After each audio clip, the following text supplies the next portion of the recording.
Hello YouTube, it's me again, and I want to talk to you about identity.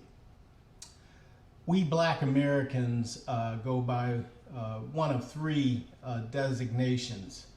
We call ourselves Black, we call ourselves African Americans, and if you're over 70, you might call yourself a Negro or colored, which is four designations. But that's not an identity, that's a description. Who was that went by? Who do you mean? The black guy. Oh, that's Rob. That's a description, it's not an identity. An identity is a national origin, not a continent, but a nation. Where specifically are you from? Now, I'm going to put my cards on the table. I am a Hebrew Israelite. I believe that we are the original Hebrews from the Bible. The Bible is our history book, our oracles, and our rules for governance and personal living. That's what I believe.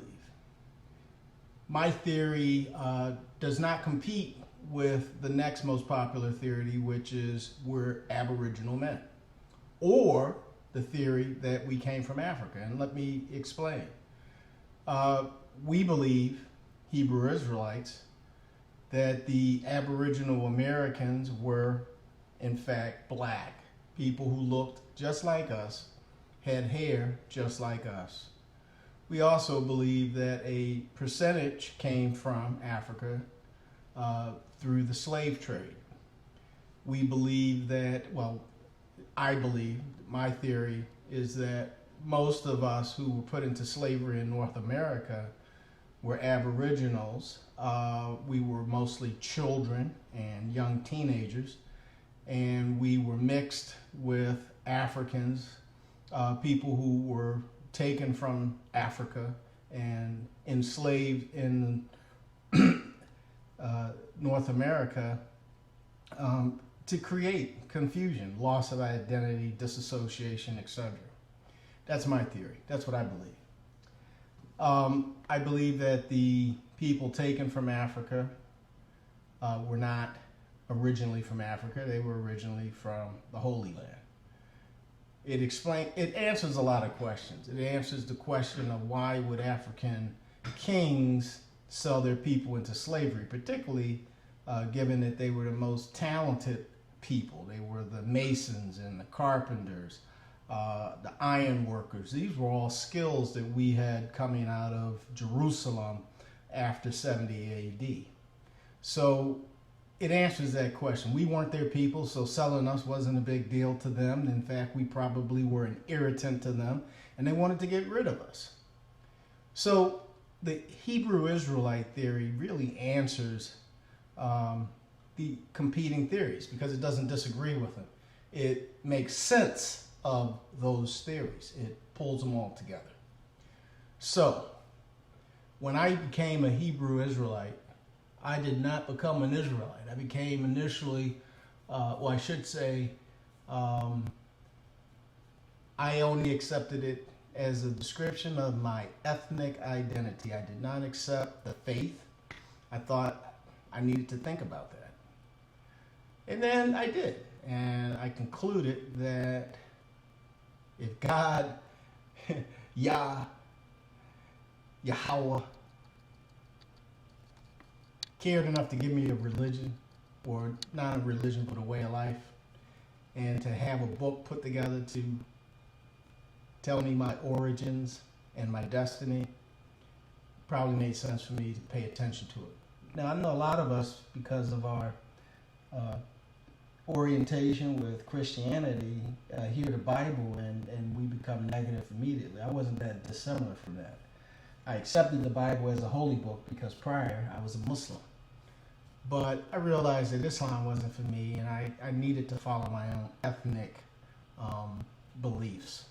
And when you examine the Hebrew Israelite faith, what you'll discover is that Islam is just a carbon copy with name changes and innovations, but it's a ripoff of our religion.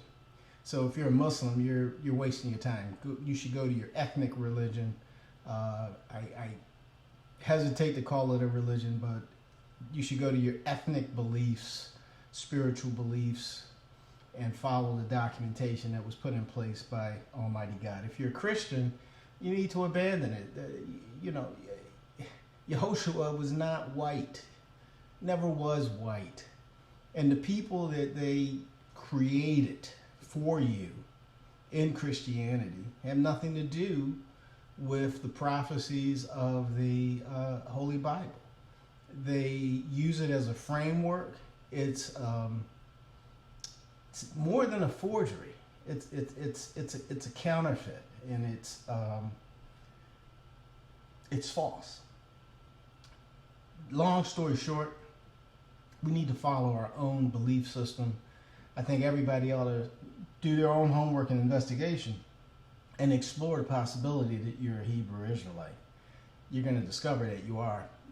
There's some videos on YouTube where people ask you to, they ain't from Africa, and what they do is they show you a whole series of pictures of people of black and brown complexion, and they compare them to Africans. And once you go through that, you're going to discover very quickly you're not an African. And there are other people who have done DNA studies, and when you look at their science, it becomes clear once again that we're not those folks. One researcher, a doctor, a medical doctor, did an extensive DNA test, and he discovered we were E1B1A.